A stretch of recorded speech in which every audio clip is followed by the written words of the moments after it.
Bonjour à tous, mais voilà, petite suite de la cuisine que j'ai présentée vendredi. Alors suite à cette présentation, pas mal de commentaires demandaient justement certains détails comme voilà, comment est-ce qu'on plaçait la quincaillerie, à quel niveau, etc. etc. Et donc c'est ce que je vais faire finalement en finalisant le projet. Une question ou plutôt une demande qui était faite, c'était de voir comment finalement on allait faire ces fameuses poignées. Donc je suis au stade de l'assemblage des poignées. Et donc, je vais vous montrer tout simplement comment on a fait en mettant des images dans ce que je vous raconte et vous montrer les profilés. Donc en fait, on a dû, donc, comme vous avez vu, les portes étaient installées sans avoir fait les défonçages. Donc Benoît a fait les défonçages de l'entaille ici dans les portes, hein, d'accord. Donc il a fait d'abord avec une petite fraise de 6 mm de diamètre pour pouvoir avoir un arrondi esthétique, on va dire. Ensuite, on a fait des pièces comme ceci, des genres de L, hein, en chêne massif, d'accord. On aurait pu le faire de manière différente, avec d'autres essences, etc. Et on a, pour finir, fait des petites pièces comme ceci, avec les arrondis qui reprennent la forme du diamètre 6 de la fraise dans les coins. D'accord, donc on vient mettre deux petites pièces comme ceci pour épouser la forme en fait des coins. D'accord. Et alors, comme on a le fameux aggloméré qui est apparent, donc c'est moche, on a aussi également une petite pièce comme ceci qui vient s'emboîter dedans, qui maintient donc les pièces latéralement sur le côté. Donc cette partie-là est collée, d'accord. Et ensuite, on vient mettre cette partie ici entre les deux, donc elle est ajustée pour venir la mettre dedans. Mais ça, je vais vous montrer dans les images, le collage, etc. Donc on colle avec de nouveau de la colle Fixall, mais après il y a 36 marques, il y a 36 méthodes.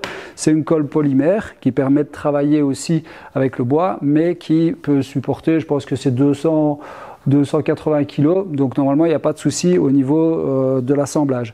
Donc tout ça, Benoît a fait à la toupie, et puis voilà. Donc une fois que ça c'est fait, il faut comprendre que le cheminement qui a été fait dans notre esprit, au départ on avait pensé à des poignées métalliques, mais la cliente n'aimait pas quelque chose qui ressorte, donc des poignées on va dire qui sont standards.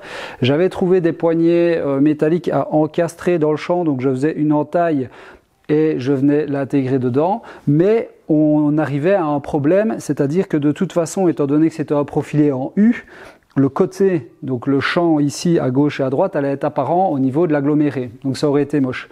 Donc la solution la plus simple et qui correspondait au choix du client, c'était de faire ce type d'assemblage. La cliente évidemment est venue, on lui a proposé des coloris, etc. Elle a validé le chêne naturel, ok. Et alors, il y avait encore une autre possibilité pour ceux qui voudraient se lancer dans ce type d'aventure, on va dire, hein, ou de réalisation. On aurait très bien pu faire cette partie ici en une seule pièce. D'accord. Donc on aurait très bien pu faire cette pièce-ci en une seule pièce en la passant à la toupie. La seule différence, c'est que nous, on voulait vraiment que ça soit le plus fin possible pour pouvoir passer les doigts d'une manière confortable. Donc cette partie ici, on l'a passée évidemment à la raboteuse et elle fait 2 mm d'épaisseur.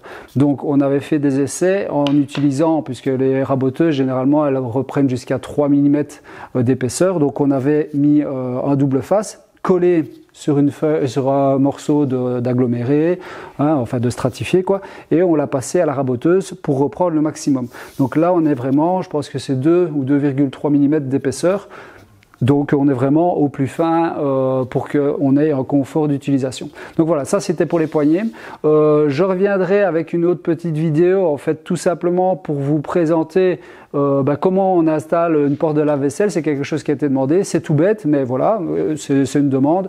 Et donc quand je vais réinstaller la porte du lave-vaisselle où la poignée est déjà installée, je vous ferai une petite vidéo, donc comme ceci, qui durera, je sais pas moi, 4-5 minutes. Et je vais essayer de faire des petites vidéos comme ceci en ce moment sur ce projet.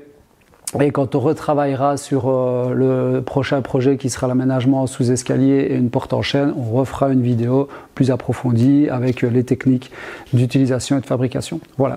Allez, j'espère que cette vidéo vous a plu, j'espère que vous avez les informations que vous souhaitiez avoir pour ce type de poignée. Et puis je vous dis à bientôt pour de nouvelles aventures. Salut, salut.